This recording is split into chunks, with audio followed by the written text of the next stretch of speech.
எல்லா புகழும் இறைவனிக்கு. நாளைக்கு தியேட்டருக்குலாம் ரிலீஸ் ஆகிற படம் படைத்தலைவன். மிகப்பெரிய ஒரு எதிர்பார்ப்போடு இந்த படம் ஆரவாரமாக வெளியாகுது அப்படின்னு சொல்லலாம். விஜயகாந்தோடைய நடிப்பில் விஜயகாந்த் தான் இருக்கிறாரு. ஏஐ தொழில்நுட்பத்தில் விஜயகாந்த் பண்ணியிருக்கிறாங்க. ஸோ அதையும் தாண்டி நம்ம இளைய கேப்டன் சண்முக பாண்டியனுடைய நடிப்பில் வெளியே வர இருக்கக்கூடிய படைத்தலைவன். இந்த படம் எப்போ வரும் அப்படிங்கிற மாதிரி ஆரம்பத்தில் முதல்ல நான் முதல் வீடியோவில் சொன்ன மாதிரி பெரிய எதிர்பார்ப்பு ஒன்று எனக்கு இருந்துச்சு. அது நாளடைவில் பார்த்தீங்கன்னா இவங்க அடுத்த ரிலீஸ் டேட் கொடுக்க ஆர்வம் குறைஞ்சிருந்தது. இந்த வாரத்தில் பார்த்தீங்கன்னா பயங்கர ஒரு ஆர்வமாக நான் இருக்கிறேன். தியேட்டருக்குலாம் நாளைக்கு இந்த படம் ரிலீஸ் ஆகுது. இந்த படத்தை பொறுத்த வரைக்கும் யாராவது ப்ரொமோஷன் பண்ண மாட்டாங்களா அப்படிங்கிற மாதிரி தலைமையே நினச்சிட்டு இருந்தாங்க. அப்படிங்கிற மாதிரி தான் செய்தியெல்லாம் நான் பார்த்தேன். விஜயை கூப்பிட போகிறேன், அஜித்தை கூப்பிட போகிறேன் அப்படிங்கிற மாதிரி சொல்லிகிட்டு இருந்தாங்க. பட் இந்த கூட்டத்தை பற்றி தலைமைக்கு தெரியும்னு நினைக்கிறேன். இந்த கூட்டம் தான் கொண்டு போய் விஜயகாந்த் அரசியலே உட்கார வச்சிச்சு. ஸோ இந்த கூட்டத்தை சாதாரணமாக நினச்சிடாதீங்க. இந்த கூட்டம் தான் இன்னும் பல நடிகர்களையும் பல டெக்னீஷியன்களையும் உருவாக்குச்சு. ஸோ இந்த கூட்டம் இருக்கிற வரைக்கும்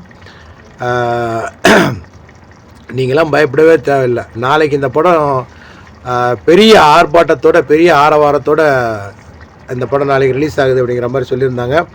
அதே மாதிரி இன்னொரு தகவல், ஸ்பெஷல் ஷோ அப்படின்னு இப்போ விஜயகாந்த் படத்தை பொறுத்த வரைக்கும் நான் ஸ்கூல் படிச்சிருந்த அந்த காலத்துலாம் ஸ்பெஷல் ஷோ போடுவாங்க. பட் எங்களுக்கு வீட்டில் பர்மிஷன் கொடுக்க மாட்டாங்க. ஆனால் எப்படியோ ஒரு நைட்டுக்கு இது ஃபஸ்ட்டு ஷோன்னு சொல்கிறோம். ஃபஸ்ட்டு ஷோ சொல்லுவாங்க நைட்டு ஒரு 9 மணிக்கு போடுவாங்க. 9 ஆமாம் 8 7:30 மணிக்கு 9 மணிக்கு போடுவாங்க.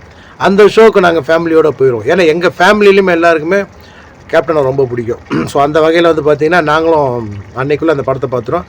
அப்புறம் வளர்ந்ததுக்கு பிறகு ரசிகர் ஷோலாம் நாங்கள் போவோம்.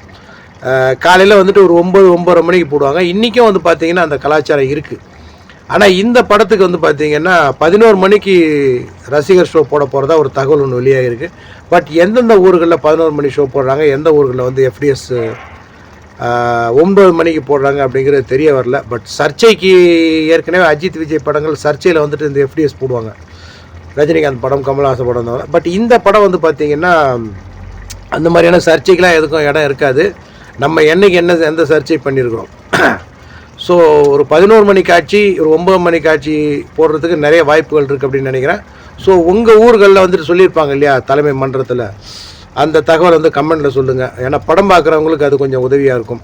நாளைக்கு இந்த படத்தை எல்லோரும் பாருங்கள். இந்த படத்தை மிகப்பெரிய ஒரு வெற்றி படமாக ஆக்குங்க.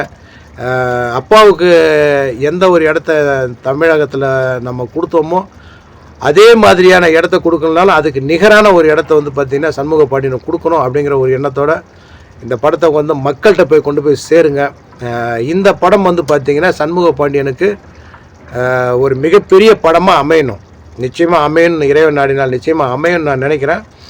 ஸோ நம்முடைய சேனல் சார்பாகவும் நமது சார்பாகவும் உங்கள் சார்பாகவும் சண்முக பாண்டியனுக்கும் அந்த படத்துடைய டீமுக்கும், குறிப்பாக LK சுதீஷ் அவர் தான் இந்த படத்தை கேப்டன் சினி கிரியேஷன்ஸ் மூலிமா தியேட்டரிக்கல் ரைட்ஸ் வாங்கி படம் பண்ணுறாரு. இளையராஜா அவர்களுக்கும் சரி, இந்த படத்தில் ஒர்க் பண்ண எல்லாருக்குமே சரி நம்முடைய வாழ்த்துக்களை தெரிவிச்சுப்போம். இறைவன் நாடினால் இன்னொரு வீடியோவில் உங்களை சந்திக்கிறேன். எல்லா புகழும் இறைவனுக்கு.